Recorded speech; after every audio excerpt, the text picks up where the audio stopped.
கலாச்சாரமாக உருவெடுத்து அசோகோட்டையிலே திட்டம் தீட்டியிருக்கிறார்.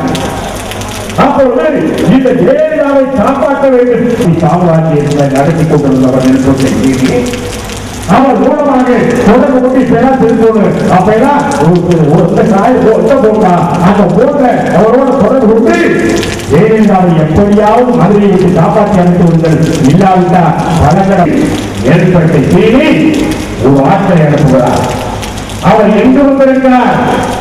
தலைநோக்கி இட்டு தொடங்கி விஜயகாந்த் வந்தார் என்பது பாதுகாப்பு தூக்கி வெயிட்டாக இருக்கின்ற அண்ணாவர்களுக்கு அங்கே அந்த கூட்டணியை சென்று காலமாக இந்த இயக்கத்தினுடைய வளர்ச்சிக்காகவும் இந்த இயக்கத்தை கடந்த ஆரம்பத்திலே மன்றமாக இருந்த காலகட்டத்திலே இந்த மாவட்டத்தினுடைய தலைவர் அறிமுகப்படுத்திய தலைவர் அவர்களே இயக்கம் கண்டவுடனே இந்த காஞ்சி மாவட்டத்தினுடைய செயலாளராக அறிமுகப்படுத்தினார்.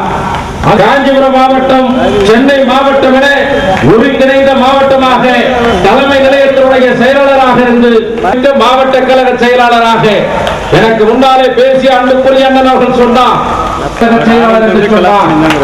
இந்த இயக்கத்திலே முதலே சட்டமன்ற உறுப்பினர்களே சிறை சென்றவரும் நம்முடைய அண்ணன் என்று சொன்னார். இன்னும் ஒருபடி மேலே சொல்லுகிறேன், இந்த இயக்கத்தினுடைய ஒட்டுமொத்த உணர்வுகளை புரிந்து இந்த இயக்கத்தினுடைய வளர்ச்சிக்காக ஒரு மாவட்ட செயலாளராக செங்கல்பட்டு சட்டமன்ற உறுப்பினராக எனது பாசத்துக்குரிய அந்த கழகத்தினுடைய செயலாளர் அன்புக்குரிய அண்ணன் அழகையார் அவர்களே, எனக்கு முன்னாலே பேசி வந்திருக்கிற தலைமை கழகத்தினுடைய பேச்சாளர் அன்புக்குரிய நண்பர் வைரவ புல்லட் புரட்சிதாசன் அவர்களே, எனக்கு முன்னாலே பேசி வந்திருக்கிற மதுரை வளர்வரை சோழன் அவர்களே, ஜி வெங்கட்ராமன் அவர்களே, இந்த வேலையை அலங்கரித்திருக்கிற நம்முடைய மாவட்ட கழகத்தினுடைய அவைத்தலைவர் KCC அணியினுடைய செயலாளர் அன்புக்குரிய வெற்றி அவர்களே, மாவட்ட கழகத்தினுடைய பொருளாளர் அன்புக்குரிய அண்ணன் குருசேவ் அவர்களே, இந்த வேலைகளை வீட்டிருக்கிற காஞ்சி நகர கழகத்தினுடைய நிர்வாகிகளே, நகர கழகத்தினுடைய பிரதிநிதிகள் அவர்களே, மாணவர்களை சார்ந்தவர்களே, கழகத்தினுடைய முன்னோடிகளே, இங்கு வருகை தந்திருக்கிற மாநில மாவட்ட ஒன்றிய மக்களே, நெசவாள தோழர்களே, கொட்டுகிற மழையிலும் இந்த கொண்டிருக்கிறார்கள். ஒன்றை மட்டும் நினைவுபடுத்துகிறேன் அன்புக்குரியவர்களே, இந்த காஞ்சிபுரம் மாவட்டம் எத்தனையோ பொதுக்கூட்டங்களை சந்தித்திருக்கிறது. குறிப்பாக சொல்ல வேண்டும் என்று சொன்னால் 2005 அன்பு தலைவர் கேப்டன் அவர்கள் சங்க தமிழ் வளர்த்த மதுரையிலே இயக்கத்தினுடைய பெயரை அறிவித்து முதலிலே 2006 தேர்தல் பிரச்சாரத்துக்கான முதல் பொதுக்கூட்டத்தை இந்த காஞ்சிபுரம் மாவட்டத்திலே தான், இந்த காஞ்சி மண்ணிலே தான் அன்பு தலைவர் கேப்டன் அவர்கள் பேசினார். அப்படி பேசுகிற பொழுது ஒன்றை சொன்னார், தமிழகத்திலே இருக்கிற ஒட்டுமொத்த அரசியல் கட்சிக்கும் அரைக்கூடாக இதே கச்சீஸ்வரன் கோயிலுக்கு முன்னாலே அன்பு தலைவர் கேப்டன் அவர்கள் மலைகளை நிறைந்து கொண்டு பேசினார். தமிழகத்திலே இருக்கிற அரசியல் இயக்கங்கள் எல்லாம் தனித்தனியாக தேர்தலை சந்தியுங்கள், வெற்றிக்கு பின்னாலே யார் யார் எத்தனை சதவீதம் என்பதை பார்த்து அதற்கு பின்பு வேண்டுமானால் கூட்டணி வைக்கலாம் என்று சொன்னார். இதுவரையிலே தமிழகத்திலே இருக்கிற எந்த அரசியல் கட்சி தலைவர்களும் இதுவரையிலே அதற்கு பதில் சொன்ன சரித்திரம் கிடையாது. ஆனால் அன்பு தலைவர் கேட்டவர்களோ 2006 பொது தேர்தலிலே 234 தொகுதிகளுக்கும் வேட்பாளர்களை அறிவிப்பேன் என்று சொன்னார். தமிழகத்தில் இருக்கிற அரசியல் கட்சி தலைவர்கள் எல்லாம் கேட்டனை பார்த்து கிண்டலும் கேலியும் செய்தார்கள். ஏனென்று சொன்னால் 234 பேர் இந்த கட்சியிலே மெம்பராக கூட இல்லை அறிவித்தார். தெய்வ ஸ்தலங்கள் நிறைந்திருக்கிற இந்த பூமியிலே சொல்லுகிறேன், தெய்வத்தோடும் மட்டுமல்ல அன்புக்குரியவர்களை இன்னும் ஒருபடி மேலே சொன்னார். பத்திரிகை அன்றைக்கு எழுதப்பட்டது, அண்ணா திராவிட முன்னேற்ற கழகத்தோடு தேசிய முற்போக்கு திராவிட கழகம் கூட்டணி வைக்கப்படுமா என்கிற கேள்வி அன்றைக்கு பத்திரிகையாளர் மத்தியில் எழுப்பப்பட்டது. அந்த நேரத்திலே தான் புரட்சி கலைஞர் கேட்டவர்கள் தைரியமாக சொன்னார், அண்ணா திமுகவோடு நான் கூட்டணி வைப்பதற்கு தயாராக இருக்கிறேன். ஒன்று என்ன என்று சொன்னால் திராவிட கழகம் ஆட்சியில் இருக்கும் என்று சொன்னார். அந்த தைரியம் தமிழ்நாட்டு அரசியல் தலைவர்களே யாரிடத்திலே வந்தது? ஒரு இயக்கம் கண்ட உடனே முதலில் தேர்தலை காணுகிறார் 6 மாதத்திலே. ஆனால் தன்னிச்சையாக ஒரு மக்களை நம்பக்கூடிய ஒரு தலைவராக அன்றைக்கு கேப்டன் அறிவித்தார். இயந்து போனார்கள் மக்கள். அதற்கு மேலாக கேட்டவர்கள் எந்த தொகுதியை நிற்பார் எதிர்பார்த்தார்கள் தமிழக மக்கள். இன்னும் சொல்ல போனால் நம்முடைய கழகத்தை சார்ந்த தொண்டர்கள் நாம் எல்லாம் கூட எதிர்பார்த்தோம். மதுரையிலே நிற்பாரா, சென்னையிலே நிற்பாரா என்று எதிர்பார்த்த நேரத்திலே தான் புரட்சி கலைஞர் கேப்டன் அவர்கள் விருதாசலம் தொகுதி என்று ஒரு தொகுதியை நமக்கு சொன்னார். வியந்து போனோம். ஏன் கேட்டீங்கன்னா விருதாசலம் ஒன்று இருக்குன்னே நமக்கு தெரியாது. அப்பதான் அது தெரிஞ்சது.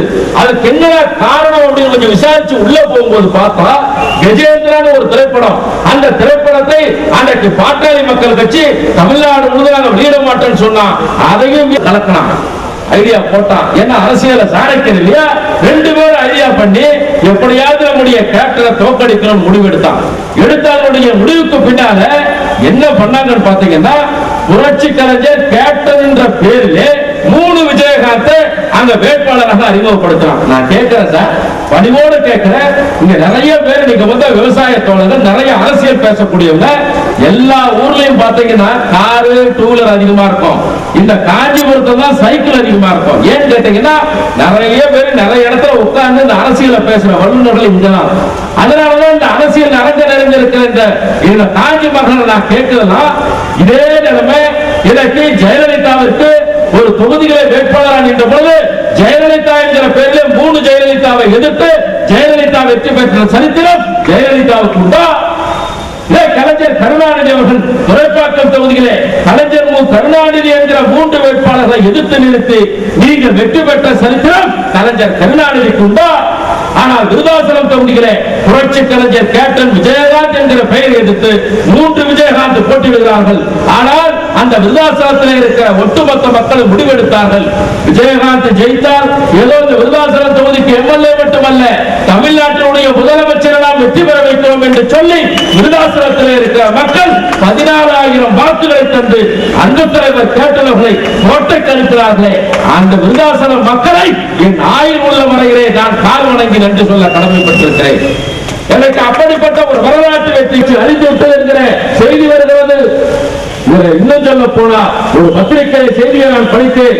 புரட்சி கலைஞர் கேப்டன் அவர்கள் விருதாசலத்தில் நின்று வெற்றி பெற்றது மட்டுமல்ல, ஆட்சி மன்றத்தில் திராவிட முன்னேற்ற கழகம், எதிர்கட்சியில அண்ணா திராவிட முன்னேற்ற கழகம், 3வது அருகிலே தேசிய முற்போக்கு திராவிட கழகம். சரி, பத்திரிகை எடுத்து பார்த்தால் அண்ணா இன்னைக்கு திராவிட முன்னேற்ற கழகம் ஆட்சியை பிடித்ததற்கு காரணம் தேசிய முற்போக்கு திராவிட கழகம் தான் காரணம் எழுதியது பத்திரிகை. சரி, இன்னைக்கு எதிர்கட்சியாக அண்ணா திராவிட முன்னேற்ற கழகம் வந்ததற்கு காரணம் யார்? இதே தேசிய முற்போக்கு திராவிட கழகம் தான் எழுதியதா இல்ல பத்திரிகை? அது தமிழ்நாட்டினுடைய அரசியலை விரிவித்து காட்டுதா இல்லையா? சரி, சட்டமன்ற கூட்டத்தொடர் நடக்கிறது. நடந்ததற்கு முதலமைச்சர் கலைஞர் உள்ளே இருக்கிறார். இடைப்பட்ட காலத்தில் எதிர்கட்சியினுடைய தலைவராக இருந்த ஓ பன்னீர்செல்வம் மாறுபட்டு ஜெயலலிதா பேசுடைய மனதை நான் நினைத்து பார்த்தேன். ஜெயலலிதா இப்படித்தான் நினைத்திருப்பார் என்றும் நினைத்தேன். ஏன் கேட்டா கேப்டன் அவர்கள் உட்கார்ந்து இருக்கிறார், இந்த பக்கம் கலைஞர் உட்கார்ந்து இருக்கிறார், ஜெயலலிதா அவருடைய இருக்கைக்கு போகிறார். அப்போ நம்முடைய தலைவரை ஜெயலலிதா பார்த்த உடனே நான் நினைத்துக் கொண்டேன், ஜெயலலிதா என்ன நினைத்துக் கொண்டிருப்பார் என்று. சிறுத்தையோடும் சிங்கத்தோடும் இன்றைக்கு நாம் கூட்டணி வைத்தோமே, இதோ உட்கார்ந்து இருக்கிற கருப்பஞ்சியாவோடு நாம் கூட்டணி வைத்திருந்தார் முதலமைச்சராக உட்கார்ந்து இருப்போம் என்று கேப்டனை பார்த்து நடந்து கொண்டு போனதாக நான் நினைத்துக் கொண்டேன். உண்மையாதானே? ஏக்கத்தோடு உங்களுடைய கட்சி தொண்டர்களை நீங்கள் வளம்பர செய்து நீங்கள் வந்து தலை காட்டுவது சென்னையில். இப்படித்தான் 5 வருட காலம் போனது. சரி, 6 மாதம் தேர்தலுக்கு, பொது தேர்தலுக்கு முன்னாலே ஜெயலலிதா திருச்சியிலே கூட்டம், கோயம்புத்தூரிலே பொதுக்கூட்டம். தேர்தல் களம் மீண்டும் சூடுபிடிக்கிறது. அந்த நேரத்திலே என்கிற நிலைமை தமிழக மக்களால் பேசப்பட்டது. அந்த நேரத்திலே தான் கோவையில் நடந்த பொதுக்கூட்டத்திலே ஜெயலலிதா பேசினார். உங்களுக்கு எல்லாம் தெரிந்த ஒன்றுதான், அண்ணா திராவிட முன்னேற்ற கழகம் அழைப்பு விட்டார். அந்த நேரத்தில் என்ன நடந்தது? மேடைக்கு முன்னாலே இருக்கிற அண்ணா திராவிட முன்னேற்ற கழகத்தை சார்ந்த தொண்டர் அத்தனை பேருமே எழுந்து நின்று ஓங்கிய குரலிலே வருகிற சட்டமன்ற தேர்தலிலே தேசிய முற்போக்கு திராவிட கழகத்துடைய தலைவர் புரட்சி கலைஞர் கேப்டன் விஜயகாந்தோடு நீங்கள் கூட்டணி வையுங்கள், அப்பொழுதுதான் நாம் ஆட்சியை பிடிக்க முடியும் என்று அண்ணா திராவிட முன்னேற்ற கழகத்தை சேர்ந்த ஒட்டுமொத்த தொண்டரும் ஒரே குரலாக கோவையிலே இருக்கிறார். ஜெயலலிதாவுக்கு ஒன்றுமே புரியவில்லை. ஒரு அரசியல் சக்தி தமிழகத்திலே கலைஞர் ஜெயலலிதா இருக்கிற பொழுதே ஒரு சக்தி உருவாகிறது என்று சொன்ன மாநாட்டிலே கேப்டன் அவர்கள் 25 லட்சம் தொண்டர்கள் மத்தியிலே கேட்டார், அண்ணா திமுகவோடு கூட்டணி வைக்கலாமா என்று கேட்டார். மக்களாகி நீங்களும் நம்முடைய கழக தோழர்களும் இன்றைக்கு நடந்து கொண்டிருக்கிற ஆட்சி கோடி கோடியாக கொள்ளையடிக்கிறார். தன்னுடைய மகனை வைத்துக் கொண்டே லட்சங்களை கோடிகளை கொள்ளையடிக்கிற கூட்டமாக மாறிவிட்டது. ஆனால் இந்த ஆட்சி நமக்கு தேவையில்லை, ஒரு மாற்றத்தை கொண்டு ஆதரவு தெரிவித்தார்கள். நான் கேட்கிறேன் சார், தமிழ்நாடு அரசியல் வரலாற்றிலே எந்த தலைவனாவது பொது மேடையிட்டு அந்த பொது மேடையில 25 லட்சம் மக்களுக்கு மத்தியிலே நான் கூட்டணி வைக்கலாமா வேண்டாமா என்று கேட்ட தலைவர் புரட்சி கலைஞர் கேட்டதை தவிர இந்த நாட்டிலே யார் இருக்கிறார்? எனக்கு பேசிய முன்னால் சொன்னார் ராமதாசனுடைய நிலைமை. இதே ராமதாஸ் போன நாடாளுமன்ற தேர்தல் அப்போது கூட்டி வைப்பதற்கு ஒரு ஆலோசனை கூட்டத்தை நடத்தினார். அது பாத்தீங்கன்னா ஒரு கல்யாண மண்டபத்தில் வச்சு அதுல ஒரு உண்டியில வச்சு யாரு நம்ம ஆதரவு வைக்கலாம் யாரு ஆதரவு பண்ணார் எல்லாருக்கும் தெரிஞ்சதுதானே. ஆனால் புரட்சி கலைஞர்கள் மக்களிடத்தில் கேட்டார் குறைக்க வேண்டும், உடனடியாக மின்சாரம் கிடைக்க வேண்டும். ஆகவே அதிமுக கூட்டணி என்று தலைவர் அவர்கள் அறிவித்தார். நம்முடைய மாநில இளைஞர்களுடைய செயலாளரும் நம்முடைய கழகத்தினுடைய அவைத்தலைவர் பண்ருட்டியார் முதல்ல போய் சந்தித்து மரியாதையோட பேசிவிட்டு வருகிறார்கள். அதற்கு பின்னாலே கேப்டனர்கள் சந்தித்து வருகிறார். நான் கேப்டன் அப்ப பார்த்தேன். ஏன்னா நானும் கிட்டத்தட்ட 80 இருந்து 1980 இருந்து தலைவரை நான் நேரடியா பார்க்கிறேன். அவர் எப்பவுமே பாத்தீங்கன்னா அந்த சுறுசுறுப்பா இருப்பாரு. அந்த பார்வை பார்த்தாலே ஒரு மாதிரி பயம் வந்துடும். நான் தலைவர் அப்படியே பார்க்கிறேன். அந்த டிவியில போறாரு, ஜெயலலிதா ஒரு பக்கம், கேப்டன் அப்படியே அப்படின்றது எனக்கு நல்லா தெரிஞ்சது. சரி உட்கார்ந்தாலும் அதுக்கப்புறம் இந்த கூட்டணியை பத்தி பேசினா வெளியே வந்துட்டார்.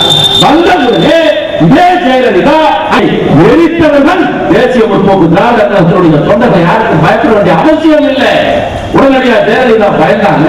இன்னைக்கு அரசியல் வரலாற்றை தமிழகம் பக்கம் திரும்பி பார்க்க வைத்தாரே பேரறிஞர் அண்ணா. அந்த அண்ணா சொன்னார் ஒரு காலத்திலே புரட்சி தலைவர் எம்ஜிஆரை பார்த்து, தம்பி எனக்கு நண்பரை வேண்டாம், ஒரு முகத்தை மட்டும் காட்டு, நான் வாக்குகளை குவித்து விடுகிறேன் என்று சொன்னாரே. அதே நிலைமை எங்கள் அண்ணா புரட்சி கலைஞர் கேட்டதை பார்த்து இதே ஜெயலலிதா அவர்கள் நீங்கள் ஒரு வார்த்தை சொல்லுங்கள் ஆட்சியை பிடிக்க முடியும் என்ற நிலை அதிமுக வந்ததா இல்லையா?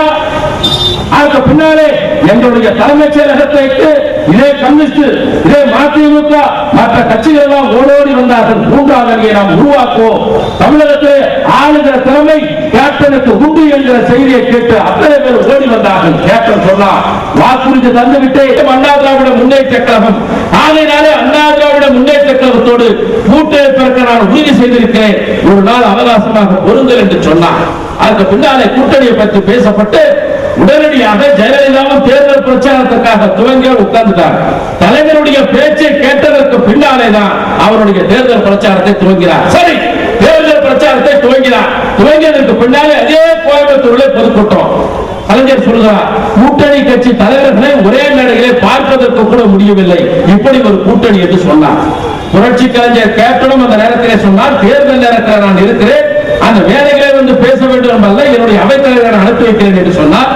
கோவிலில் நடந்த அந்த கூட்டத்தை ஜெயலலிதா வந்திருக்கிறார். நம்முடைய அவைத்தலைவர் பேசுகிற சொன்னார் கருணாநிதி இன்றைக்கு 2 தலைவர்களையும் ஒன்றாக பார்க்க வேண்டும் ஆசைப்படுகிறார், ஆனால் கொஞ்சம் பொறுமையாக இருக்கட்டும், தேர்தல் முடியட்டும், ரிசல்ட் வரட்டும், வந்ததற்கு பின்னாலே சட்டமன்றத்தில் ஜெயலலிதாவை முதலமைச்சராகவும் புரட்சி கலைஞர் கேப்டனை எதிர்கட்சி தலைவராகவும் நீங்கள் பார்க்கக்கூடும் என்று அரசியல் அரிச்சுவடை எடுத்து சொன்னார் நம்முடைய பண்ருட்டியார் அவர்கள்.